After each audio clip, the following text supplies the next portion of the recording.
This is the second video in the What Decides How Fast a River Flows topic. In this video we're going to be looking at pressure and depth underwater. To understand how fast a river flows, we first need to understand pressure.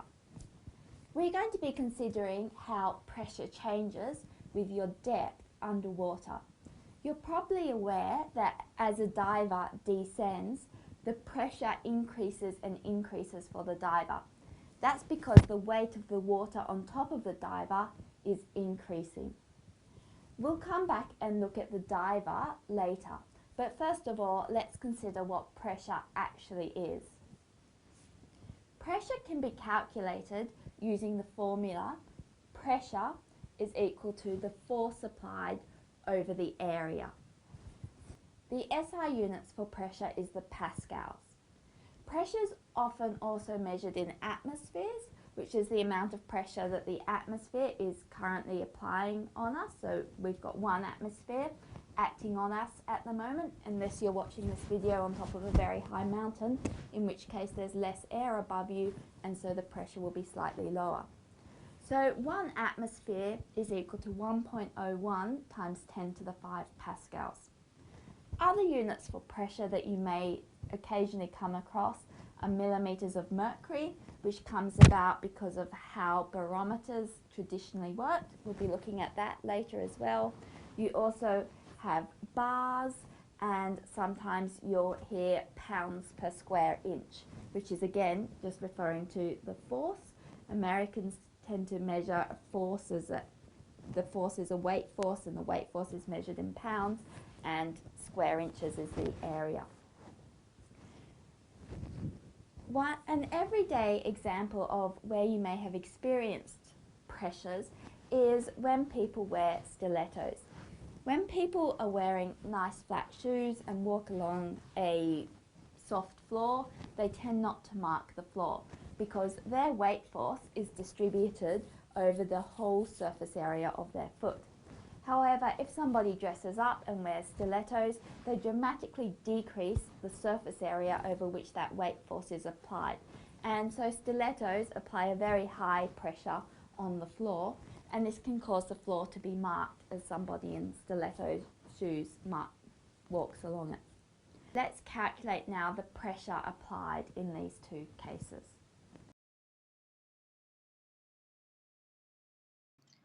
So stilettos have a surface area on the tread part of 30 centimeters squared.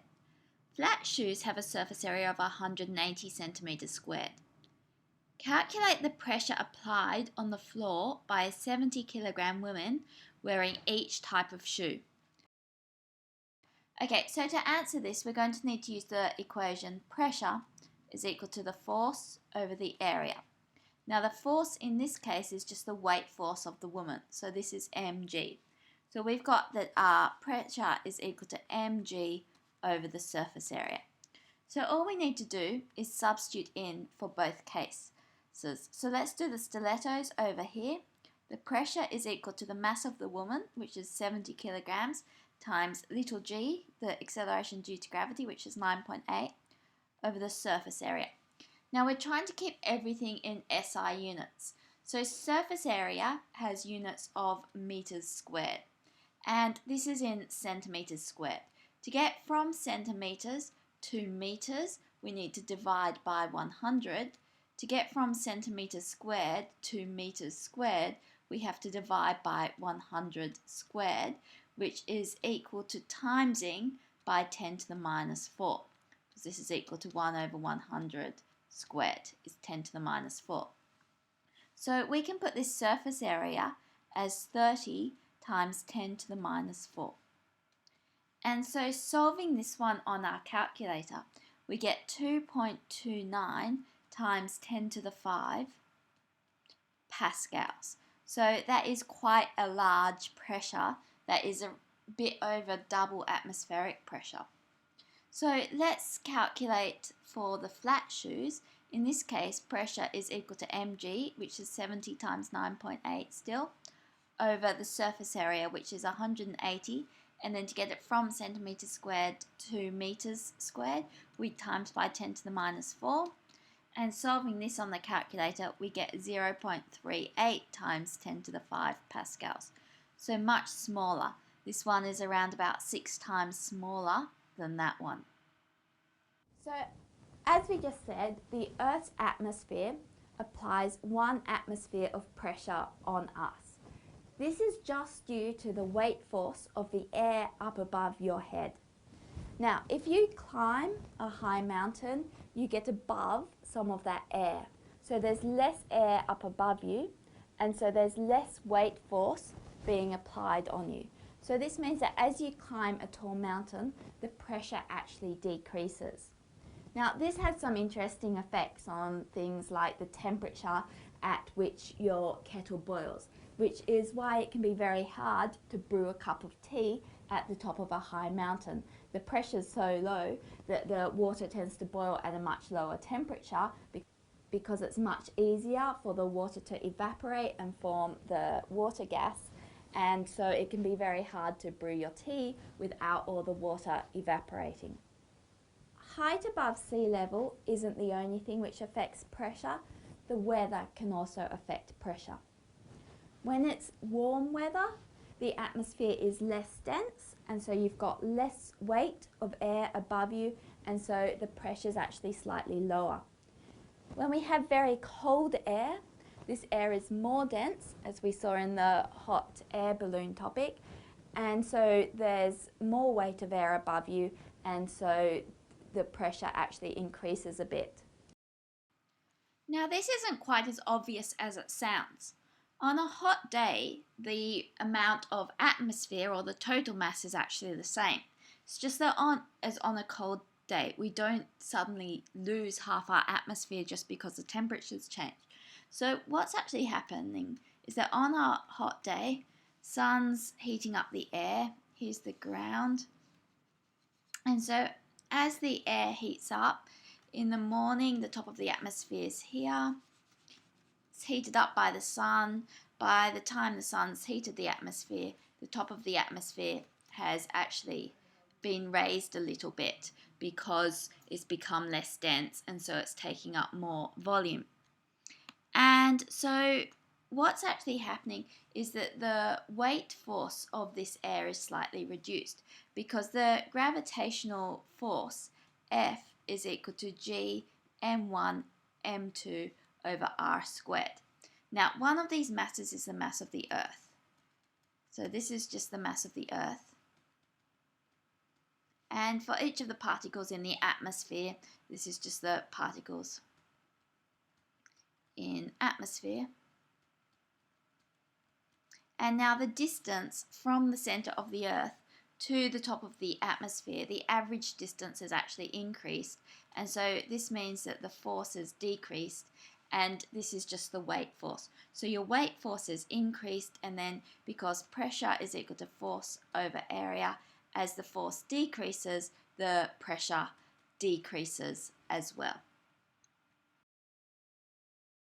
Now, temperature is not the only thing which affects the pressure. Winds can also affect the pressure. So a low pressure region tends to indicate that there's winds coming in and we're going to have stormy weather, and a high pressure region tends to indicate that fine weather is on the way. How we measure pressure, atmospheric pressure, is actually with a barometer. So you can use a barometer to quite accurately predict the weather. Now, traditionally, barometers were a big cistern containing mercury with a tall pipe in them. What happens is that the atmosphere applies a force due to its pressure on the surface of the mercury in the cistern. This pushes it down, which forces the mercury to rise up the tube. Now, as the mercury rises up the tube, it will rise up until the weight force of that mercury in the tube balances the force from the atmospheric pressure pushing on the surface of the mercury. So let's just have a quick look at how we can calculate this to work out how high the mercury would rise with a typical cistern when we have 1 atmosphere of pressure. Okay, so let's consider this system. We've got a cistern down here which contains lots of mercury, and up above it we've got a sealed tube made of glass so that we can see the height of the mercury.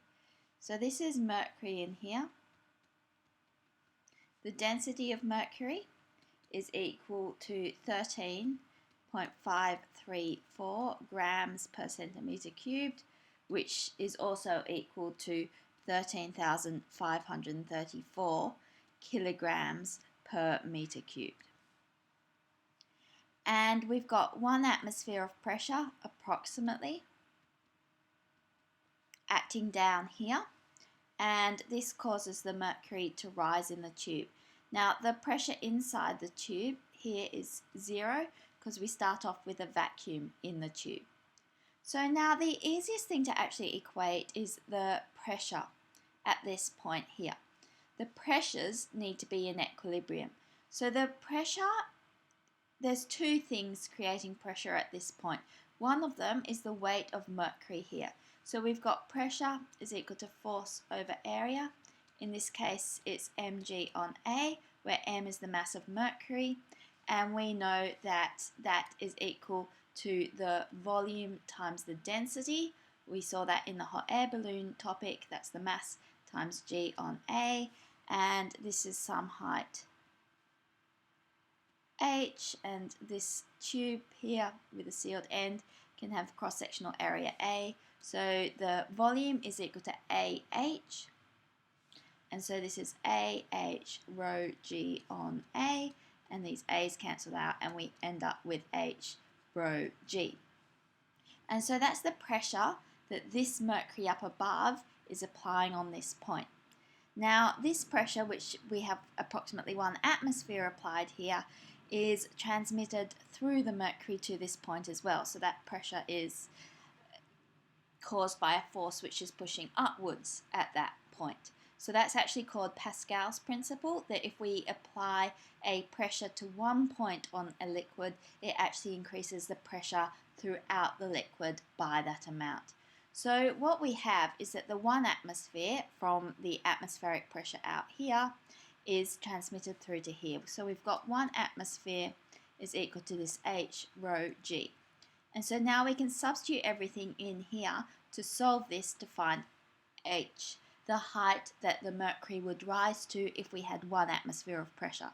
So 1 atmosphere is 1.01 times 10 to the 5 pascals, that's in SI units. H, this will give us in meters. We use rho in SI units, which is the 13,534 times 9.8. And so H is equal to 1.01 times 10 to the 5 over 13,534 times 9.8, and solving that on the calculator we end up with 0.761 meters. So it rises 76.1 centimeters, or we can put this as 761 millimeters.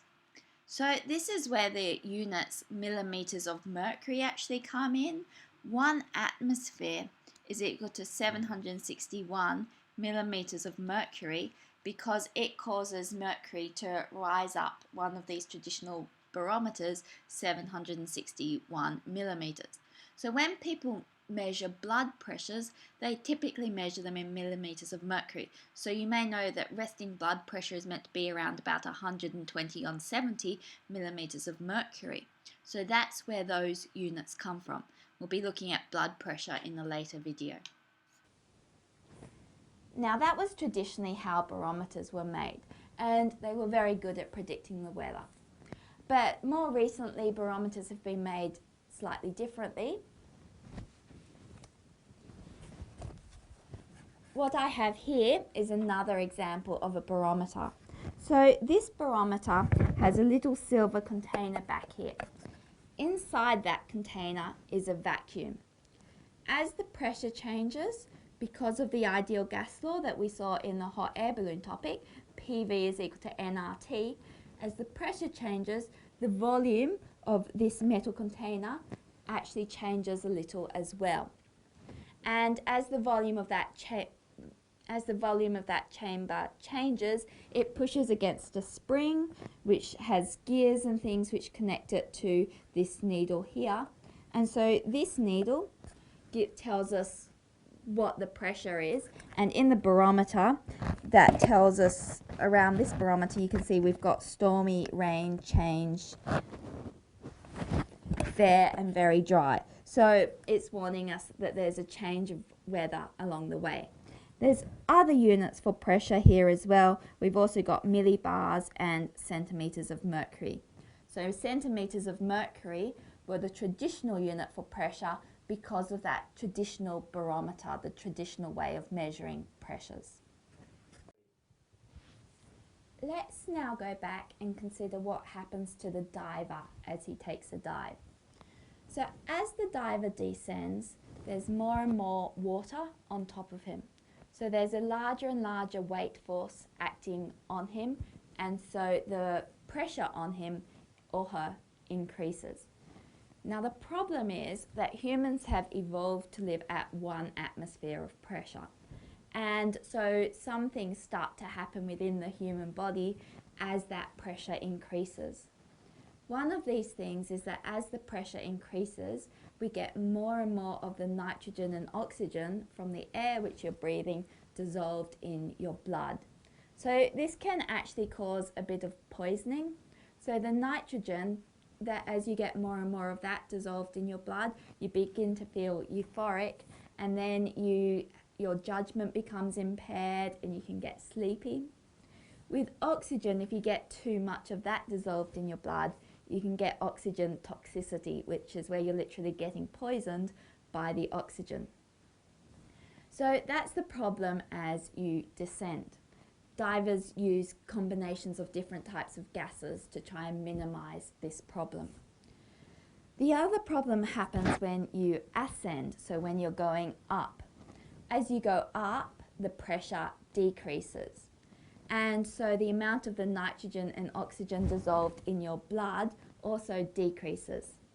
Now if you ascend really quickly, it's like opening a bottle of soft drink. All the gas suddenly leaves the bottle. If all this gas suddenly leaves your blood, you get little air bubbles inside your blood, and these air bubbles can actually get lodged in the fine capillary tubes inside your body and can block blood flow, which can be really dangerous. So it's really important that the divers ascend really slowly so that the nitrogen and oxygen which has become dissolved in their blood can slowly leave it over time. Let's now calculate the amount of pressure that divers feel at a few different depths.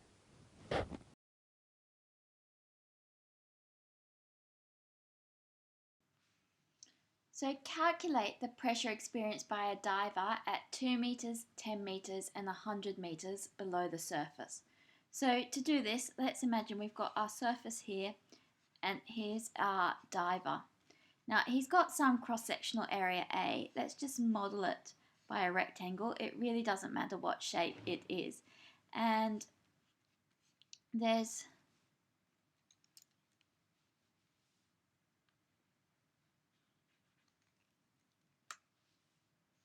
a prism of water on top of him with this volume here.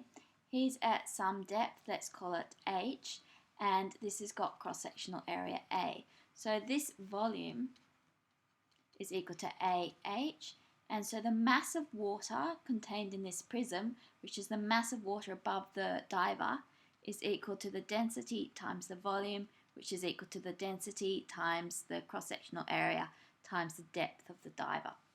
So to calculate the pressure, we've got 1 atmosphere of pressure acting just from the air, and then in addition to that, on the diver we've got the pressure of the water above him. So the pressure is given by the force over the area. So the force that the water above him is applying is the weight force. So it's mg over the cross-sectional area. And we've said that the mass of water above him is given by the density of water times the cross-sectional area times the height. So this is rho A H G on A. And our cross-sectional areas actually cancel each other out, which was why it was fine to model this as a rectangle, just because they cancel each other out anyway. So we've got this is equal to rho hg. So this is the pressure due to the water. So the total pressure acting on the diver is equal to 1 atmosphere, which is 1.01 times 10 to the 5 pascals, plus rho hg. So at 2 meters, we've got that P is equal to 1.01 times 10 to the 5 plus 1,000 and, well, the density of seawater is equal to 1,030 generally kilograms per meter cubed. So this is 1,030 times H, which is 2. He's 2 meters below the surface, times 9.8. And solving that on the calculator, we get 1.21 times 10 to the 5 pascals. At 10 meters, we've got the pressure is 1.01 times 10 to the 5 plus 1,030, the density of water, times the 10 meters times 9.8. And solving that, we get 2.02 times 10 to the 5 pascals. So that's almost twice, well, that is exactly twice atmospheric pressure. And finally, at 100 meters, so this would be a deep dive, we've got 1.01 times 10 to the 5 plus 100 times 1,030 times 9.8. And solving this, we actually end up with 1.11 times 10 to the 6 pascals. So that's around about 10 times atmospheric pressure. That's a very high pressure. What we have here is a demonstration called a Cartesian Diver. What it actually consists of is a bottle, and inside that bottle is the end of a pen. So in the end of the pen you can see that it's got a blue tip, and then it's got some air in it, and at the bottom there's a bit of water which has gone into the end of the pen. What we're going to do in a minute is squeeze the bottle. I want you to have a think about what's going to happen when I squeeze the bottle. See if you can predict what's going to happen to this pen nib. Okay, let's have a look at it. As we squeeze it, the pen nib goes to the bottom of the bottle. So if I let go, here's the pen nib going back up to the top. Then let's squeeze it again, and down it goes. Now, did you predict correctly what was going to happen? And can you explain what happened? What happened when we squeezed the bottle, we increased the pressure of everything inside the bottle.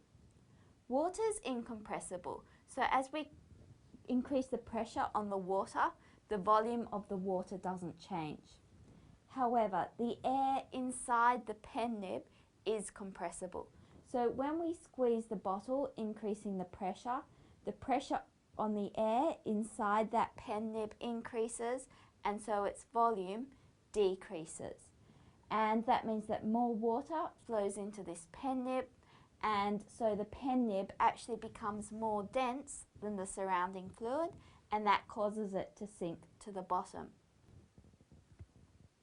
When it's at normal pressure, the density of the pen nib is slightly less than the density of the liquid. However, when we squeeze it, its density increases, and that makes it become more dense than the surrounding liquid and causes it to sink. So now we've considered how pressure is important and how it depends on the depth. Later in this topic, when we consider how rivers flow, we'll be using pressure along with Bernoulli's equation to work out how quickly fluids can flow along pipes. So special thanks to Sebastian Frick for filming and editing this video. Also thanks to these people who provided pictures with a Creative Commons license that we made use of.